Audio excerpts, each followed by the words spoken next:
रहे हैं। 300 किलोमीटर से ये पूरे हमारे आदिवासी भाई लोग यहाँ पर अपनी बात को रखने के लिए यहाँ आए हैं और कल भी उन्होंने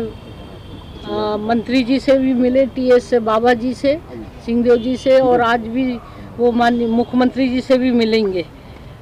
तो इनकी 3 मुख्य रूप से मांग है। एक मांग है संपूर्ण हंसदेव अरण्य को संरक्षित करने और आवंटित कोयला खदानों को जो है निरस्त करने के संबंध में है। दूसरा है कोल बेयरिंग एक्ट जो 1957 से बिना ग्राम सभा भूमि अधिग्रहण किया जाना गैर कानूनी से निरस्त किया जाए। 1997 का जो बेयरिंग एक्ट बना हुआ है उसको भी उन्होंने कहा कि बिना ग्राम सभा के ही ये शुरू कर दिया गया है, उसको भी निरस्त करने की इनकी मांग है। और तीसरा है इनका परसा कोयला खदान परियोजना को फर्जी ग्राम सभा के माध्यम से प्रस्ताव के आधार पर जारी वन स्वीकृति को निरस्त किया जाए। तो इनका ये कहना है कि एक परसा कोयला खदान परियोजना है तो इन्होंने फर्जी जो ग्राम सभा को जो एक अधिकार दिया गया है 5वीं अनुसूची क्षेत्र के लिए और पैसा कानून के तहत कि वहाँ की जो ग्राम सभा की सर्वसम्मति अगर होगी, सहमति, तो ही वहाँ कोई परियोजना शुरू किया जा सकता है। लेकिन इन्हें सारे लोग ने आकर ये बताया है कि फर्जी तरीके से इनके बिना हस्ताक्षर किए हुए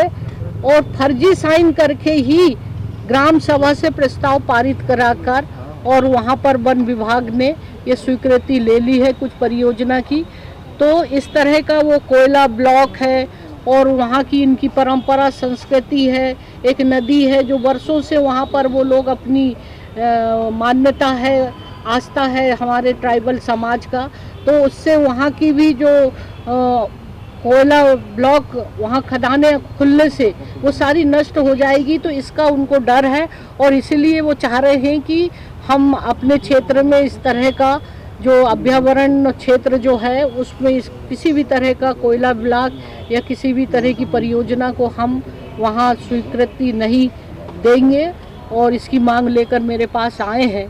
और मैंने इनकी बात को सुना है और सारी जानकारी के बाद मैंने कहा है कि इस तरह का अगर प्रस्ताव जो आपका नहीं है और वास्तव में ये फर्जी तरीके से हुआ है तो इन बिंदुओं के ऊपर भी मैं शासन स्तर पर इसकी जांच कराऊंगी और जो भी कुछ है उनकी सहमति के बगैर कोई भी केंद्र सरकार हो या राज्य सरकार हो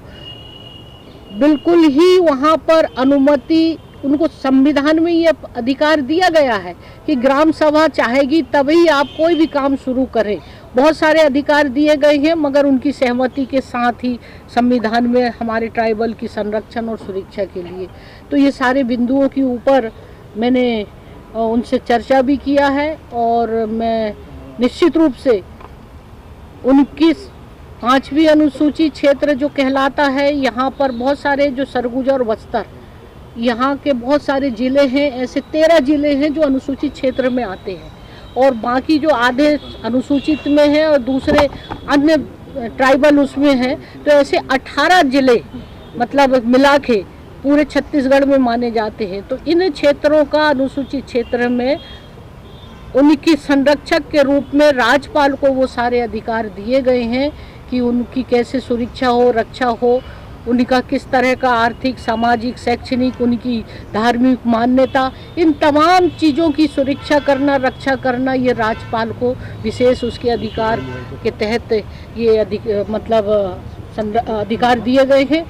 मेरी ये कोशिश है कि आज वो लोगों ने आए हैं, ऐसे आज तक लोगों को शायद पता ही नहीं था, बेचारे 2017 से परेशान हैं और उनके साथ इस तरह की कई तरह की परेशानियां से वो जूझ रहे थे। लेकिन मैं देखूंगी, मेरे सामने तेंदुपत्ता बोनस की भी बात आई है। मैंने पिछले साल ही निर्देश दिया था माननीय वन मंत्री जी अकबर जी को भी कहा था और उनके अधिकारियों को भी कि आप इन लोगों का जो रुका हुआ बोनस बांट दिया जाए और मुझे जानकारी दी है। अभी जितने भी लोग यहाँ आए हैं तो उनका कहना है कि हमें अभी केवल